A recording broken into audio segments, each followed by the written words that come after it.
Basically, it's comprised of. I try to make it as design as simple of design as possible, so that it remains a tool, and it's basically well, indestructible. So that's a good part for the artist. They like stuff that lasts, because as you'll see, you develop a certain relationship to your tools. So this is a lead, which I grab them in my hand like this, and I put them inside the pencil brush, inside the tray. As I hold it like this, I place the head of the pencil brush into this rails here, and I just squeeze a little bit, and so the pencil leads are now caught in this lid, right?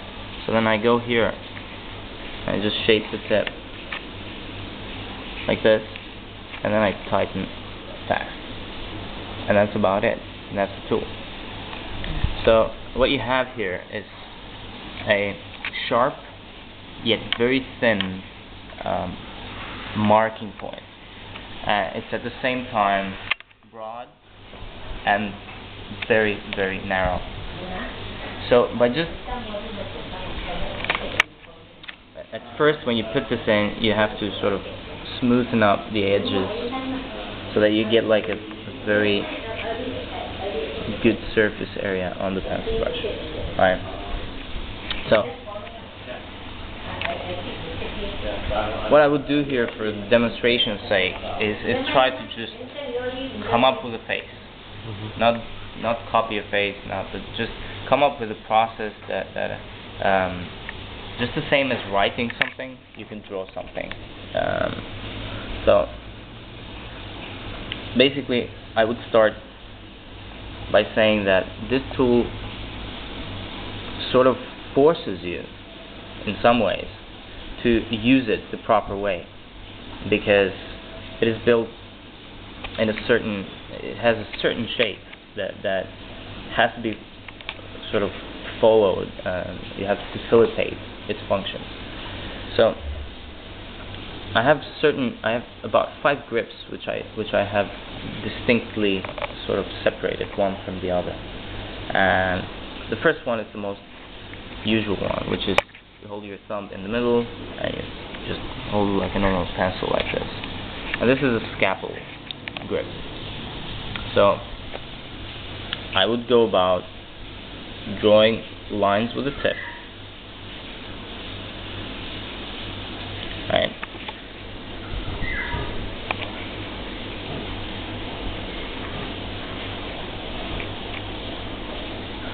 Okay, so that's about the face, right? So then, very quickly, I would try to separate this space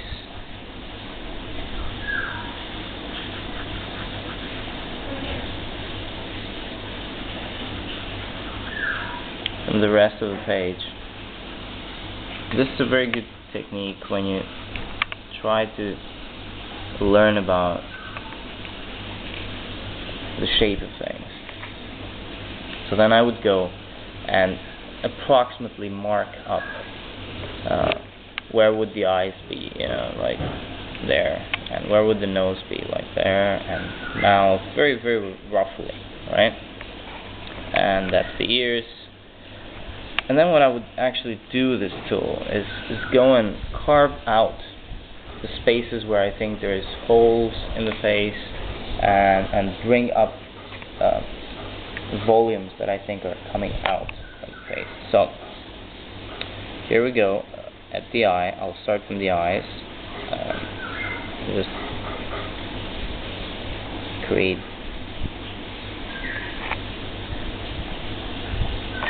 something of a gap there. And here, as you can see, I'm carving out sort of. Instead of drawing with lines, which would be this way, instead of just going about it like this, let's say. Now what I do is, all I have to do is sort of carve out the spaces where I want to work. And then I go under the nose, which is about here, and I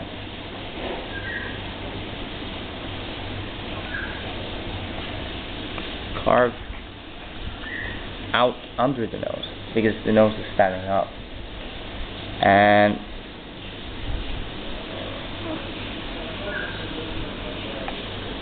really lightly mark. I don't start to define yet very much, because I have to sort of define the volumes first. So then I go under the mouth wherever I see that there is need for surfaces. That's it. And I go over the cheeks, as you can see here where I marked, and under the eyes, on the cheekbones. And this is the skull area, so I'm just gonna lightly sort of pat it down. So as you can see now here, you have a complete volume popping out suddenly. And the secret to it is to just go for it, to just sort of make some mistakes instead of trying to be really precise at once. So then I would go at the eyes and mark up beginning and end. So this way I'm drawing lines, and this way I'm making shadows.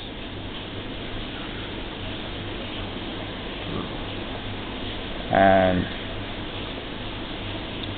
by just steering the pencil brush this way, you can sort of enjoy both benefits of having to make lines just by changing an angle, and pressure an angle this way, in this direction. So I'm going to mark the eye here now.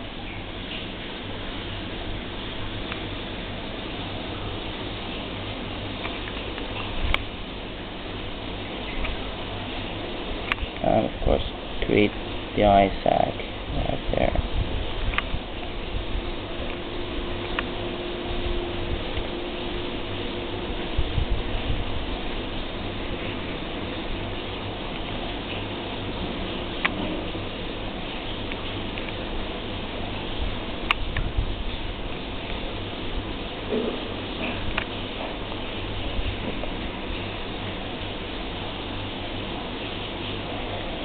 So we'll go to the lips.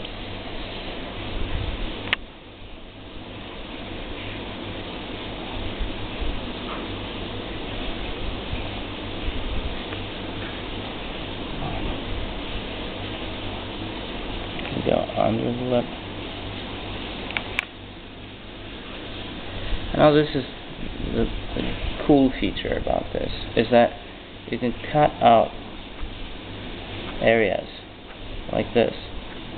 If you don't want, you can just remove areas instead of having to sort of re-go. And it's a bit of an intuitive tool as well, because after learning the basics, I think many people will be able to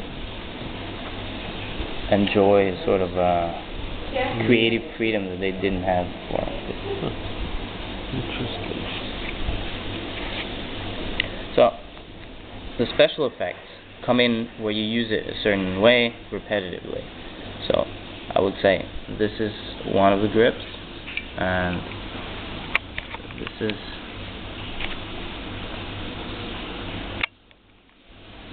is a hair pattern, which is very easy to sort of generate because it stays always sharp. So that's the positive part, that you don't have to deal with pencils of any kind. This always stays sharp and it's always edgy. Oh. So if you want to make a line, it's always sharp, and the line can vary. As you learn to use it, you sort of realize all the possibilities it gives you. In the beginning, you start with just very few.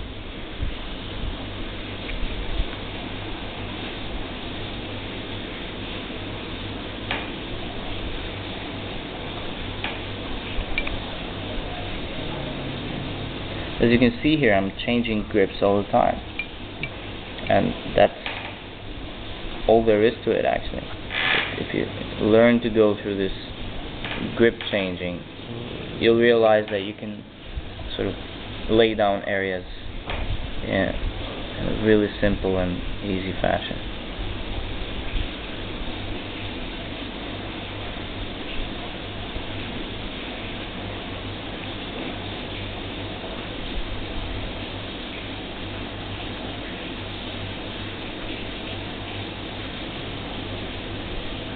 Let's make this guy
Now, the other possibility is that you can create muscle structures or anatomy. It's very easy to do it because it creates this broad to thin strokes that show very nice longitudinal span space, you know. So you can see, as I did here,